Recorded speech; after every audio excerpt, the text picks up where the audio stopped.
Hey guys, welcome back to another video. I wanted to share with you guys just a little bit about my experience with coaching, okay? Because it's honestly not for everyone, right? And the thing is, like, look at me right now, right? I'm nicely dressed, okay? I'm going out tonight, gonna have a drink, I'm gonna enjoy my life, okay? However, I'm working on my diet all the time.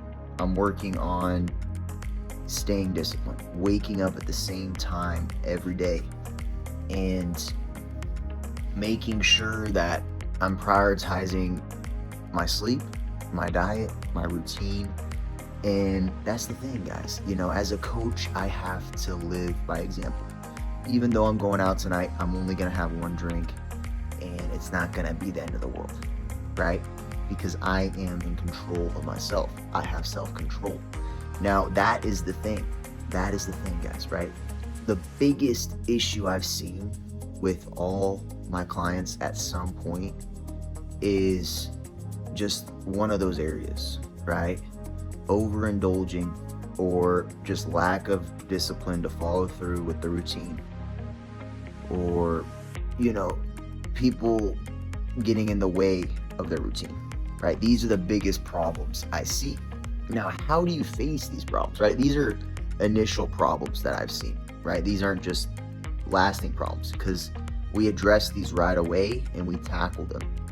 So, overindulging. Now, that is going to be the first thing. So, how can you prevent overindulging, right?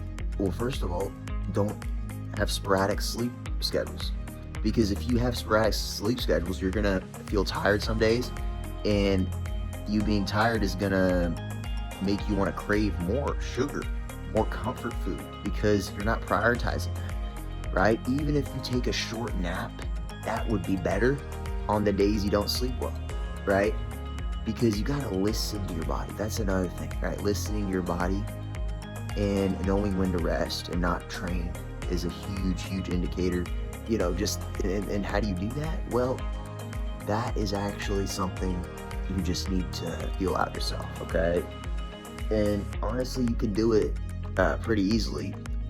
However, the point is overindulging, right? If it's TV, if it's video games, if it's, you know, spending too much time with your friends even, right? Or just spending way too much time alone even. Like, all of these things matter, right? Your social life, your life with your family, your me time, right? All of that stuff matters. And the best way to spend the me time, I would say, is going out in nature if you have access to it, if it's not too cold like it is here today, Kansas City. This Saturday, it's just been super cold. But, or at the gym, right? Just spending 1 hour there, no headphones, no music, no talking to anyone. That's a great way to escape. Or you could listen to music, but, you know, it's up to you. I like to escape by going on walks, right? And that's how I basically recharge my battery, right? Going on nature walks. And it might be different for you, right? But back to overindulging again. Why am I talking about everything else, right? Why am I talking about the habits? Because it all starts with the habits, right? Instead of going and getting the fast food, right? Sleep early, wake up early, and prep your food for the day.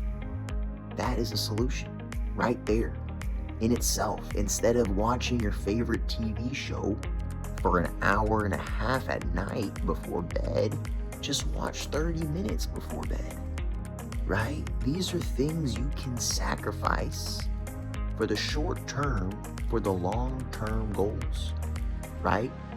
And they're not really sacrifices if you think about it. You're just moderating it. You're just reducing it. And that is the key. Moderation with these overindulging vices, I would say, right? Now, I'm not perfect, okay? I have problems overindulging sometimes too, right? Like, for example, I had chocolate cake the other night. I literally had chocolate cake And then the other night I had cinnamon rolls. However, those 2 days were separate days, and I considered those 2 snacks as meals, cheat meals. Now, you can still lose weight and still get shredded by having 2 cheat meals a week. You don't need to have a super structured meal plan where you don't get away from things and enjoy the food you want to enjoy. You know what I mean? Like, you're gonna have some days where you just want to eat something sweet, okay? And it's okay. It's all right, because you can still lose weight, but just don't let that happen the next day, right? The day after, be super disciplined because you're recharged, you're rejuvenated, you had your cheat meal, you're feeling good, okay? Don't feel guilty, right? And then the systems, right? Having those systems in place. Like, for example, during the week, I find I'm the most stressed Wednesday nights and around Thursdays. Thursday and Wednesday is one of those 2 days, and then Saturday or Sunday, I'll have my next cheat meal, right? However, this week it just didn't work out. You know, I just had a cheat meal on Tuesday and I had one on Thursday because those 2 days I was super stressed, right? But back-to-back days, I would not recommend. I would not. And it's just because it's easy to get into a sugar addiction through that. It's very easy. So say I had the cinnamon rolls and then the next night I had freaking chocolate cake. My body's telling me, hey, where's the sugar tonight? Where is the sugar tonight, right? You don't want that happening, right? You should use it as a coping mechanism for your stress or as a reward for all your hard work, right? Preferably the second one, okay? This is how you're gonna prevent from overindulging, right? This is how you're gonna do it. Now, for the second thing, right? The second thing is your workouts, right? They don't need to be perfect, okay? But they need to be the standard for your day. Meaning, you gotta have a certain standard that you speak out. You're like, okay, I'm gonna do this many push-ups. I'm gonna do this many sets. I'm gonna do these at this time.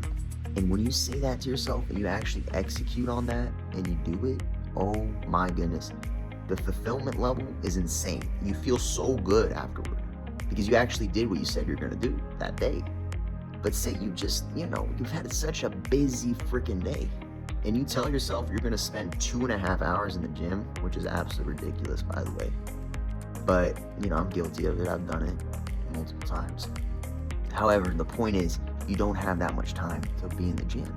So don't set that standard. Set a standard that I'm gonna be in the gym for only 45 minutes tonight because I've worked so hard all day long. And I wanna spend some time with my kids when I get home, or I wanna spend some time with my wife when I get home, whatever the case may be. Right? Like, this is so important. Not spreading yourself so thin and then you get discouraged and then the next day you feel depleted because you weren't a man of your word or a woman of your word. Like, that stuff matters. It deeply impacts your mental. So don't let that be the case, okay? And then that third thing, the third most important thing, I would say the people you have in your life. Are they uplifting you or are they draining you? Okay? Now, think about the 5 closest people in your life. Think about them. Really think about them.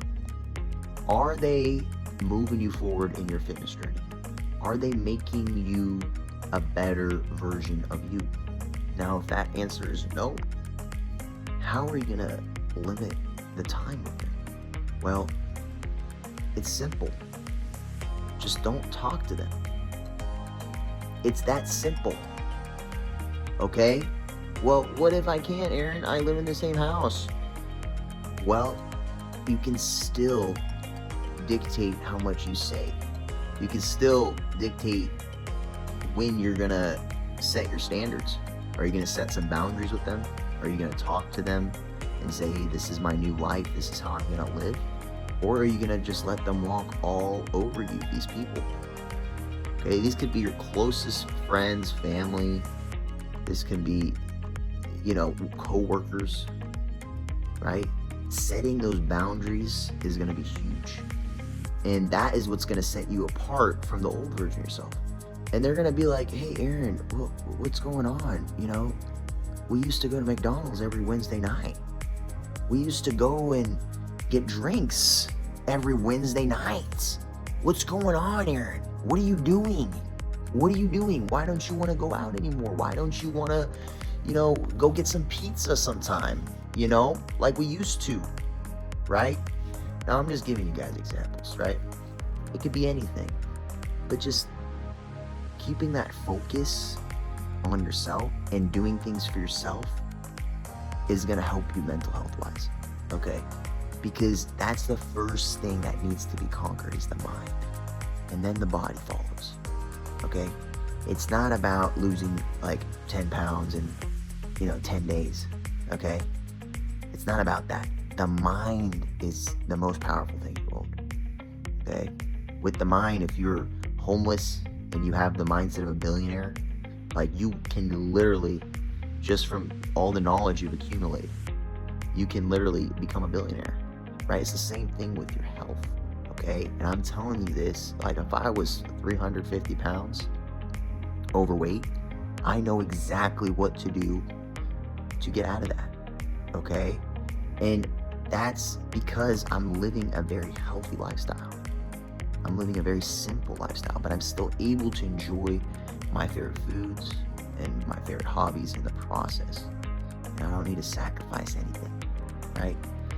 So at the end of the day, the decision is yours to make. Who do you want to surround yourself with? What boundaries do you want to have in place for your new identity, which is a fit individual? And just third one, enjoying your life and still able to have some structure in it, right? If you do these three things, you will be golden. You will get the results you want. So just keep striving forward and don't stop, guys, okay? We'll talk soon. Peace out.